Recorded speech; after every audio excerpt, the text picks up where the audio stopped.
자, 두 번째 단락입니다. 왜 반드시 잠을 자야만 하는지, 그리고 왜 꿈을 그리도 자주 꾸는지 그 이유는 무엇일까요?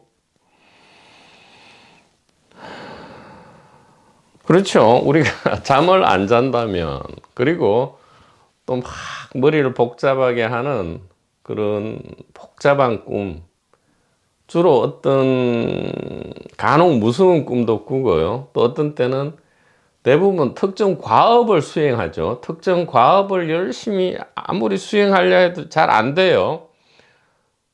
또 심지어 어떤 경우는 이제 화장실을 찾아다니는데 너무 지저분하죠. 화장실이 너무 지저분한 화장실만 계속 나와서 어찌어찌 화장실을 가도 많은 사람들이 쳐다보고 있거나 또 볼 일이 잘 수행되지 않고 이런 것이 흔하고요. 그 다음에 대부분은 이제 어떤 과업 수행이죠. 시험을 본다거나 어떤 일을 처리한다거나 어떤 지점에 도달해야 되는데 도무지 잘 되지가 않죠. 그러다가 깨어날 때 우리는 매우 좀 어떻게 보면 좋지 않은 느낌, 이게 뭘까 이렇게 한다면, 그러면 이제 그런 생각하죠. 왜 꼭 잠을 자야 되고 왜 꼭 꿈을 꿔야 되지? 나는 꿈도 안 꾸고 잠도 안 자고 싶은데, 그렇다면 보다 많은 재미있는 일을 할 수 있을 텐데 어찌하여 자연은 이렇게 가성비가 안 좋죠. 8시간 충전해야 16시간 동안 움직일 수 있으니까요. 또 움직일 수 있는 16시간 중에도 계속 이 몸에 대해서 관리를 해야 되죠. 배설물을 처리하고 또 입력하고 출력을 계속 해줘야 되죠. 음식을 공급해야 되고, 그 다음에 간혹 쉬어져야 되고. 그러니까 이게 어떻게 보면 가성비가 안 좋죠. 그게는 다 이유가 있었다 이 말이에요.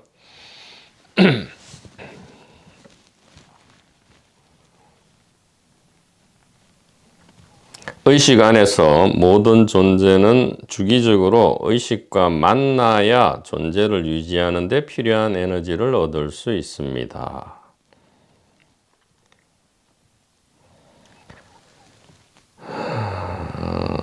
깊은 잠에서 자아가 잠시 자리를 비울 때 회복되는 본원과의 연결은 존재에게 생명 에너지를 공급합니다. 즉 받아야만 합니다. 생명 에너지를 받아야만 합니다. 자, 의식 안에서 모든 존재는 할 때, 이 모든 존재 역시도 의식이죠. 그런데 의식이 왜 의식에게 생명 에너지를 공급받아야 되느냐? 이것은 그렇게 생각할 것이 아니고요. 그렇게 설정이 된 것이죠. 왜냐하면 이 의식 안에서 모든 존재는 임시적 존재이죠. 즉 단일 의식 자체는 임시적이지 않고 불생불멸하고 아무런 자기 충족적인, 자기 구족적인 존재 자체이지만, 이 법신 단일 의식, 하나의 법신 단일 의식이 현상으로 나타나기 위해서는, 현상, 즉 모습으로 나타나기 위해서는 임시적 존재로서 수많은 배역으로 서로 연기에 의해서 나타나야 되죠. 서로 관계함에 의해서, 즉 실체 없는 존재가 서로 관계성 속에서 임시로 드러나야 되는 가상의 존재이기 때문에, 가상의 존재가 임시성을 계속 유지하기 위해서는 본원의 이 의식으로부터 에너지를 공급받는다라기보다는 접속이 있어야 된다 이 말이에요. 즉 가상은 진짜와의 접촉을 유지하지 않는 한 가상은 가상으로서도 존재할 수가 없게 된다 이 말이에요. 이 말로 표현하기가 좀 시원하지가 않네요. 그러니까 가짜가 있으려면 진짜가 있어야 된다 이 말이에요. 가짜라는 것은 진짜 없이는 가짜 자체도 존재할 수가 없죠. 그래서 가짜는 가짜로서 존재하기 위해서라도, 물론 존재 자체가 아니죠 가짜는. 그러나 가상의 존재성을 유지하기 위해서는 진짜와의 접속이 늘 유지되어야 한다. 아이고 좀 말을 이렇게밖에 못하겠네요. 자, 그래서 꿈꾸기는 일상에서 억압된 욕구, 언행, 성에너지 혹은 집단 무의식의 발현 등으로 해석되고, 또 그런 해석이 영 틀린 것은 아닙니다. 어느 정도 옳기는 하지만 그것은 아주 일부다 이 말이에요. 소위 말하는 이 프로이트식의 꿈의 분석, 프로이트식의 꿈의 해석은 완전히 틀린 말은 아니지만 심리학의 이 창시자 지그문트 프로이트의 이 꿈의 해석은 완전히 틀린 얘기는 아니지만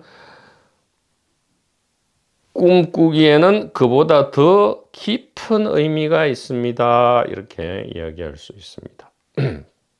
무엇인가? 어떤 것이 깊은 의미인가? 이것은 자연의 배려라고 할 수 있습니다. 즉 우리가 우리에게 배려를 한 것이죠. 무엇이냐 하면 꿈꾸기는 우리의 정체를 잊지 않도록 일깨우는 역할을 합니다. 그렇기 때문에 이 부처님의 이 가리킴이 점점 발전해서 가장 이 티베트 테라바다와 대성을 거쳐서 티베트에 와서 금강성 밀교로서 그 당시에는 가장 업그레이드된 이 불교의 반야바라밀다를 드러내는 방법으로서의 이 나로빠의 육법요가 중에서도 왜 꿈이 중요시 되었느냐, 이 꿈요가가 왜 중시되었느냐의 부분이 바로 이 부분이다 이 말이에요. 꿈꾸기는 우리의 정체, 우리의 정체를 모르면 고통과 공포고요. 우리의 정체를 안다면 이제 고통과 공포가 임팔라처럼 가벼워진다 이 얘기예요. 나로빠 육법 요가가 신비하고 거창해서 이야기하는 것이 아니고요. 오로지 하나죠. 우리의 고통과 공포가 무거운가 가벼운가 오로지 여기에만 우리는 관심이 있습니다. 이거와 관련이 없다면 나로빠인지 뭔지 그게 백법인지 아무 소용이 없죠. 알 필요도 없고요. 아무 소용도 없다 이 말이에요. 우리는 그런데 관심이 없다 이 말이죠.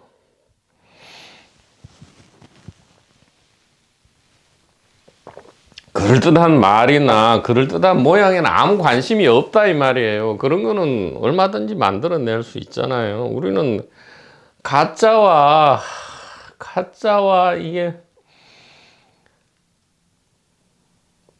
무상함과 가짜와 무의미에 너무 혐오감을 느껴서 발심을 일으켜서 길을 나섰지 않습니까?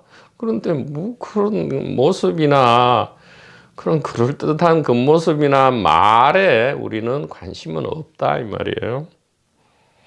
자, 그래서 꿈꾸기는 우리의 정체를 잊지 않도록 일깨우는 역할을 합니다.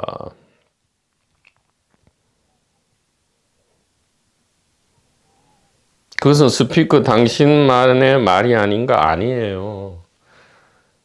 이것은 테라바다 대성 그리고 티베트 금강성에서도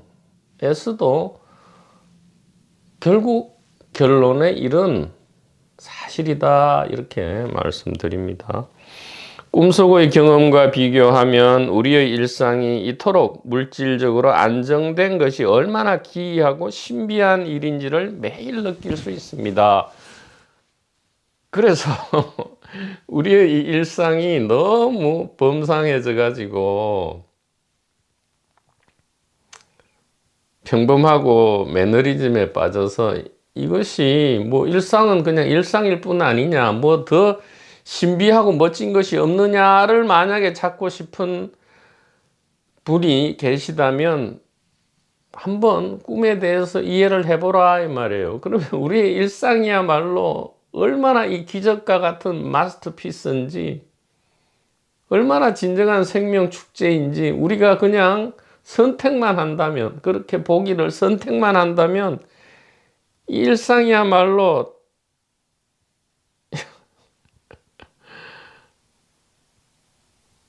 단단한 땅 위를 딛고 부드러운 공기 속을 그저 편안하게 걸어갈 수 있는 이 것이야말로 얼마나 아무런 엄청난 돈과 엄청난 명예를 주고도 권력으로도 우리가 살 수 없는 것이라는 이 놀라운 진실을